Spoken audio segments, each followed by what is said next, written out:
Hello everyone, welcome to our channel ঝাল মিষ্টি হেসেল। আজ আমরা রান্না করব একেবারে অন্য ধরনের ওলের ডালনা, যে রেসিপিটা কিন্তু নিরামিষ আমিষ দুভাবেই খাওয়া যাবে। এই ওলের ডালনা কিন্তু আমাদের অনেকেরই ভীষণ পছন্দের, আর ওল সেটা তো বিভিন্ন রেসিপি হিসেবে আমাদের কাছে বাঙালিদের কাছে অতি বিখ্যাত। তাহলে শুরু করি আজকের রেসিপিটা। ওল আর আলুগুলোকে আমরা ডুমডুম করে কেটে প্রেশার কুকারে একটা সিটি দেওয়ার জন্য চাপিয়ে দিয়েছি। তারপরে এখানে দিয়ে দিলাম অল্প একটু ধনে গুঁড়ো, তারপরে জিরে গুঁড়ো, অল্প একটু হলুদ আর একদম সামান্য শাহি গরম মশলার গুঁড়ো আর স্বাদ মতো লবণ। এই সমস্ত কিছু দিয়ে আমরা এটাকে বাটা মশলার স্বাদ আনার জন্য জল দিয়ে রান্না শুরুর আগেই এরমভাবে ঘুটে রেখে দেব, যেটা কিন্তু অনেকটা আমাদের বাটা মশলার একটা সুন্দর স্বাদ এনে দেয়। ব্যাস, আমাদের এই মশলার প্রিপারেশনটা কিন্তু কমপ্লিট হয়ে গেছে। তারপরে মিক্সিং জারের মধ্যে আমি টমেটো দিলাম দুটো ছোটো ছোটো, আদা 1 ইঞ্চি মতন, কয়েক টুকরো রসুন আর লঙ্কা, এটাও আমরা মিক্সার গ্রাইন্ডারে পেস্ট করে রেখে দিলাম।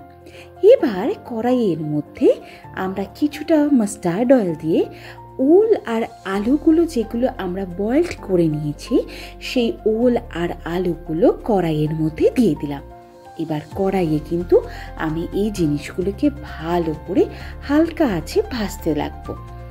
এই আলু আর ওলটা যখন আমি সেদ্ধ দিয়েছিলাম তখন কিন্তু অল্প একটু হলুদ আর অল্প একটু নুন প্রেশার কুকারে দিয়ে একটা মতন সিটি দিয়ে নিয়েছি।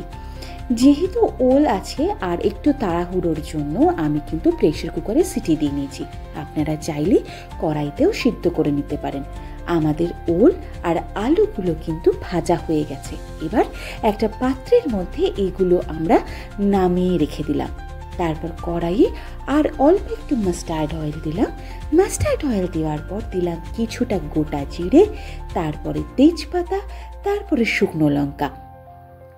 এবার দিয়ে দিলাম অল্প একটু দারচিনি।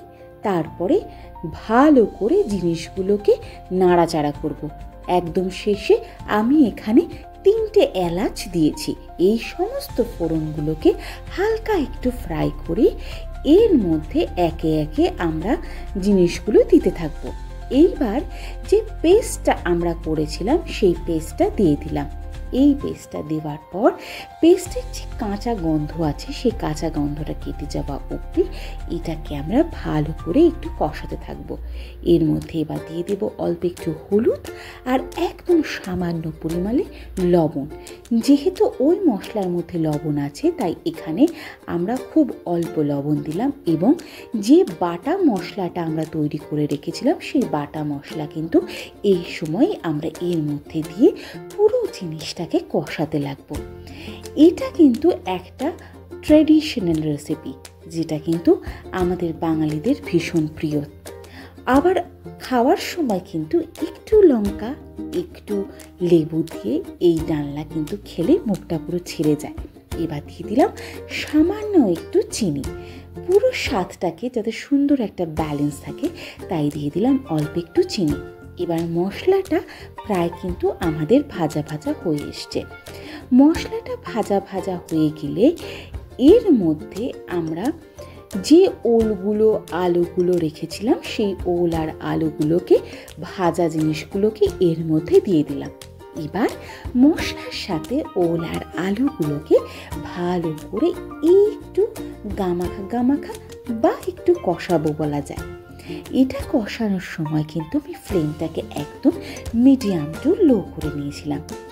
আমি এখানে সব কিছুই একটু ভাপিয়ে নিয়েছি। আপনারা যদি মনে করেন আলুটা আপনারা ভাপাবেন না সেটাও করতে পারেন। এরপরে আমি কিছুটা নারকেল নিয়ে মিক্সার গ্রাইন্ডে পেস্ট করে নিয়েছিলাম, সেইটা এর মধ্যে দিয়ে দিলাম। এবার এইটা দেওয়ার পর আমি ভালো করে জিনিসগুলোকে নাড়াতে থাকবো। এইটা আমরা বেশি ফ্রাই করব না। এইটা দেওয়ার পরে কিন্তু আমাদের রান্নার স্বাদটা একদম অন্যরকম হয়ে যাবে। এরপরে কিন্তু আমরা খেতে খুব ভালো লাগবে এই ওলের ডালনা। এরপরে দিয়ে দিলাম ওই মিক্সার গ্রাইন্ডারের মধ্যে একটু জল দিয়ে সামান্য পরিমাণে জল যেহেতু আমাদের সমস্ত জিনিসগুলো সিদ্ধর মতনই আছে, তাই অল্প একটু জল দিলাম, খুব একটা বেশি জল দেব না, নাহলে একটা ঘ্যাটা প্যাটা হয়ে যাওয়ার সম্ভাবনা থেকে থাকে। এবার সমস্ত জিনিসের সাথে মিক্সড করে নিয়ে এটাকে কিছুক্ষণের জন্য আমরা ফুটতে দিলাম।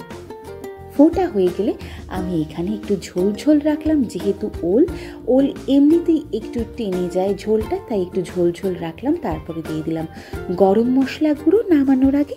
এবার ভালো করে গরম মশলা গুঁড়োটাকে মিক্সড করে নিলেই কিন্তু রেডি হয়ে গেল আমাদের এই ওলের ডালনা। আমি কিন্তু এখানে কোনো রকম ঘি ইউজ করিনি, আপনারা যদি মনে করেন নামানোর সময় ঘি দেবেন দিতে পারেন, এবং নিরামিষ করলে কিন্তু শুধু রসুনটা দেবেন না, তাহলে কিন্তু হয়ে যাবে। ব্যাস, প্লিজ সাবস্ক্রাইব করবেন, ভালো থাকবেন, বাই বাই।